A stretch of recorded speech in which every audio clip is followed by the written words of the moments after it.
everybody. Welcome to the second of 3 videos on Christianity's greatest shortcoming. This video is going to be a little longer because it's going to get to the core issue of this problem. I'm going to cover 3 points. One is that God delegates duties. Second is personal contact. And the third is the problem between material and personal contact. By the way, I don't necessarily believe that God resides in a place afar off, nor do I think that in time and space here, that the visible electromagnetic part of time and space is separate from the invisible. Remember, I had this up here before. The invisible part. I'm not certain there are these lines, but in order to talk about them, I need to have them graphically be different for you. For all I know, they're all just completely integrated. What do I know? So, God, or those characters that live up in this place of the ever-present now. And then there's time. We live in time.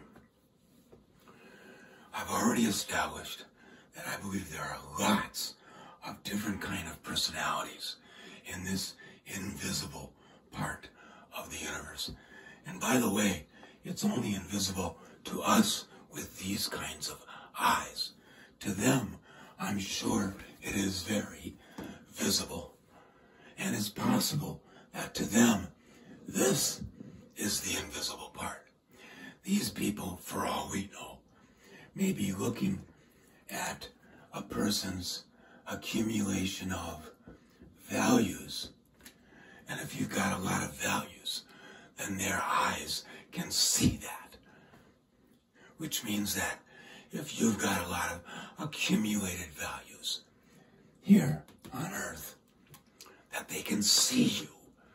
They can't see the building you're in, but they can see you, because perhaps these characters are seen with the eyes of values. I don't know. Okay, so the invisible part of the universe. Some of those characters are made perfect for their role and their job. Some are made not perfect, but very good. Some might be made, I'm just speculating, of the different ways that God and these characters, I still like to call them these characters.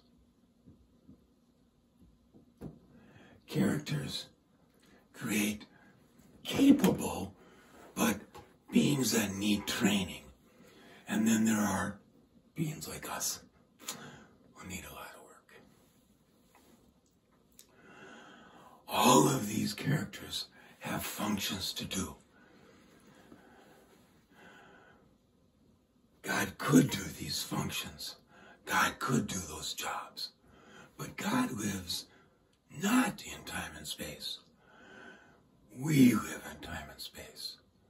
God lives here and can't work here. So he's got to contract those jobs out to the creatures that he's created. One of those jobs is to the angels.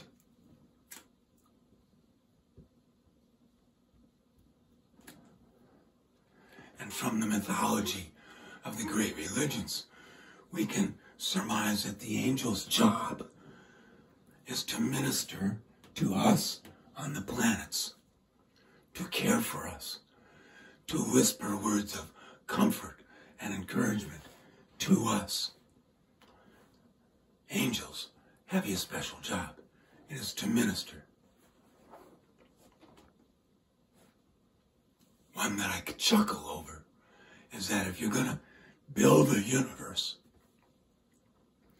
What do you need? Well, in my town, we build fire trucks.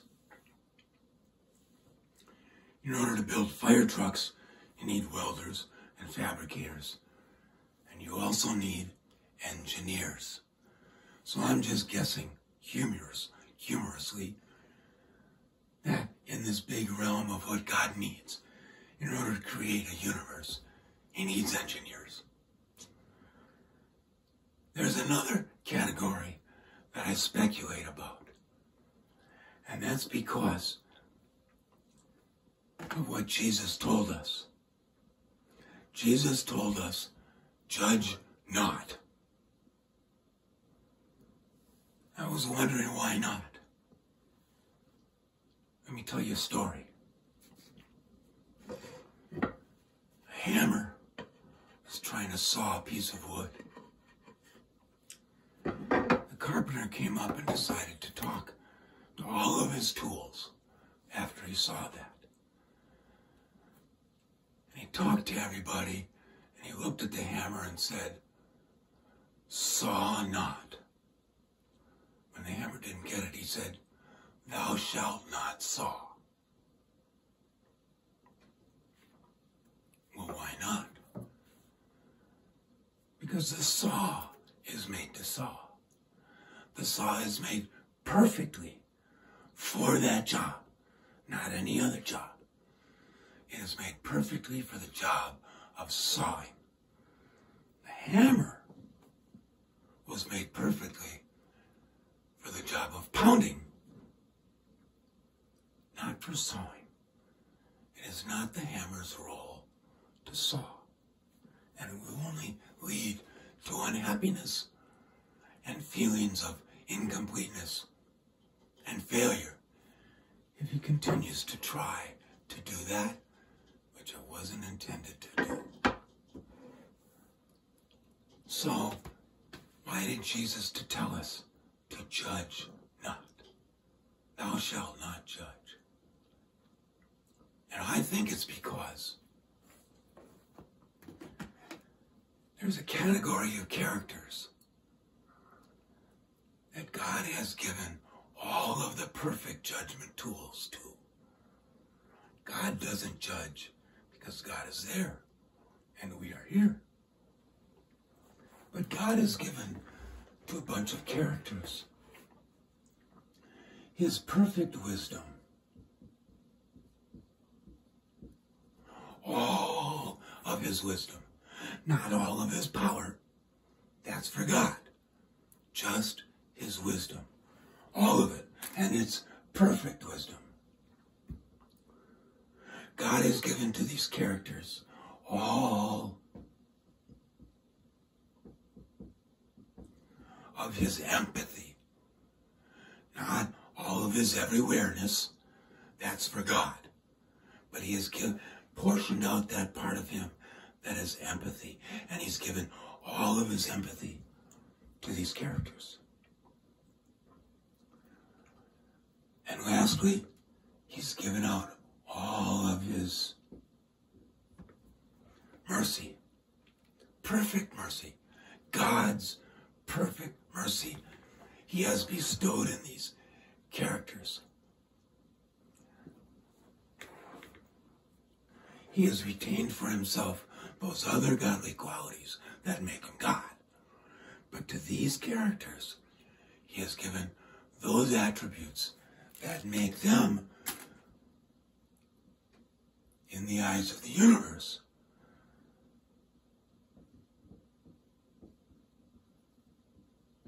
judges.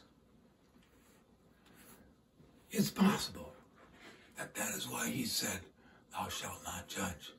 It's because there's a whole other set of characters that were built to judge. That he gave those perfect qualities to judge. Well, whether or not you agree with that part, this idea of delegating work out to all the different kinds of personalities. And then he tried to delegate out personal contact. And he said, okay, you guys go and be my personal, wait a minute. If you do it, then it's not personal contact. So there's everything that he delegates out except for one thing, and that is personal contact. So to every creature in the universe, he maintains his own, her own personal contact with that creature, with you, with me, with all these creatures. Personal contact. We can talk to him. He listens to us. And to me, this is beyond comprehension. How can that possibly be? To me, that's a mystery. But it's reasonable. And I'm okay with a reasonable mystery. Now, I've established that there's a bunch of creatures here, that jobs are delegated out to them, all except for personal contact. What Christianity wants to tell us is that God is right here, right now, working in our world. God is with you, says Christianity. But Christianity needs to parse out that phrase, is with you. Is he with us personally? Yes. Is he with us materially? Let me tell you a little story. I live in the Midwest of the United States. From Canada down to Mexico, we get terrible, terrible storms called tornadoes. They can come up in the middle of the night when nobody is watching and just rip through a town. Cutting a swath 100 yards wide is just complete destruction. And on the news the next day, you can bet there'll be some parent holding up their baby saying, Jesus saved my baby. And you know darn well that 2 blocks down the street, there's a 13-year-old kid saying, why did God kill my mother? No, I don't believe God saved one and killed the other. I don't believe God's fickle finger of fate steered that tornado away from one town and into another town. I do not believe that God is materially present. I wish he was. I wish he could cure all these illnesses. And I wish he could have stopped that car that ran the stop sign and T-boned my friend's car and killed him instantly. But he doesn't do that. He's not materially present. Angels might get involved in the material world. It's said that they rolled the stone away. Okay? They might. I know of only one case where they might have gotten involved saving a person's life. But it's rare. More often, the angels and God are whispering to us words of growth and encouragement and comfort as we tackle the problems of this world.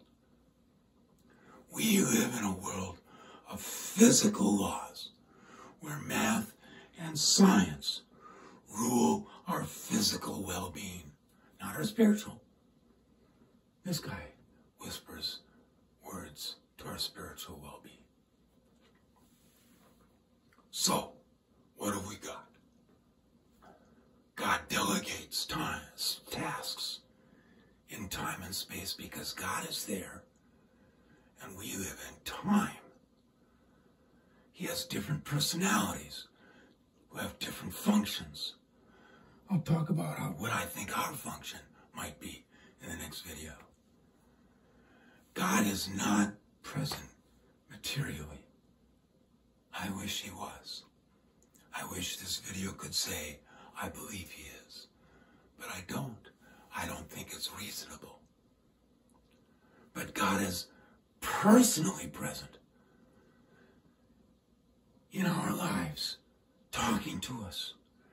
We should fully embrace and use that presence. We should talk to God. We should take off the top of our head and listen to God. Problem is, he doesn't talk to our head. He talks to our soul. He doesn't talk to our mind. He talks to our soul. And why is that?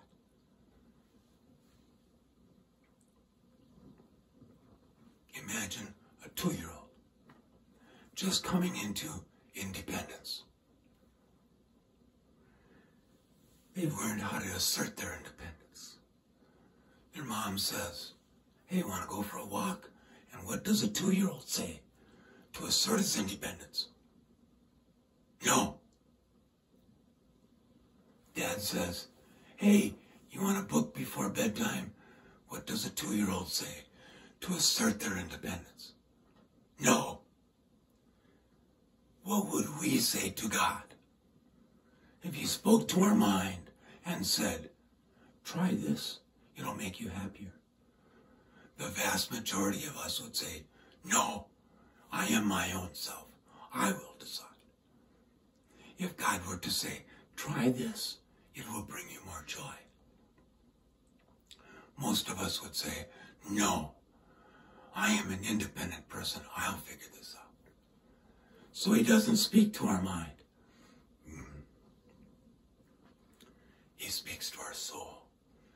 And slowly, slowly, it seeps up to our mind and becomes part of us. We should talk to him more, listen to him more, and have faith that he really is there. See you next time.